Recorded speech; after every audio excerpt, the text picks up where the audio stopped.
Nicole, surnommée Flyrider, est l'une des plus populaires. Sur son profil, il diffuse cette vidéo dans laquelle il discute avec l'autre porte-parole des Gilets jaunes, Éric Drouet. Une séquence vue 162 000 fois.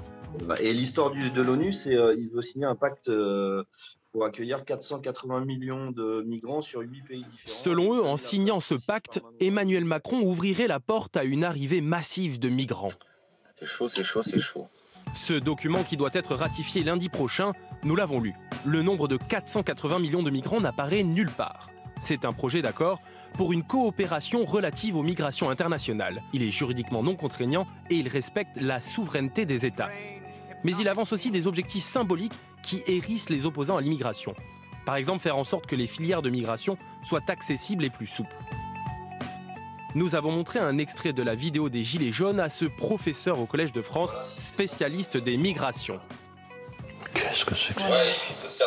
Ce pacte ne va pas changer grand-chose. C'est essentiellement une déclaration d'intention. Il maintient la souveraineté de chaque pays sur sa politique migratoire. Je crois que les différents pays occidentaux continueront de faire exactement ce qu'ils avaient envie de faire. Mais comment ce texte de l'ONU est-il devenu si populaire ? Les Gilets jaunes n'en sont pas à l'origine. Nous avons analysé les messages publiés sur le réseau social Twitter avec les mots-clés « Pacte de Marrakech ». Début novembre, le sujet intéresse peu. Il commence à se propager juste après le 17, première mobilisation des Gilets jaunes, avec le tweet d'un ancien responsable du Front national de la jeunesse. Le pacte de Marrakech est un pacte du diable. Mais c'est surtout après la conférence de presse de Marine Le Pen que le thème décolle. Nos dirigeants franchissent une nouvelle étape dans la submersion organisée de notre pays. Parti de l'extrême droite pour arriver chez les Gilets jaunes, c'est certainement la première fois qu'une conférence de l'ONU passionne autant.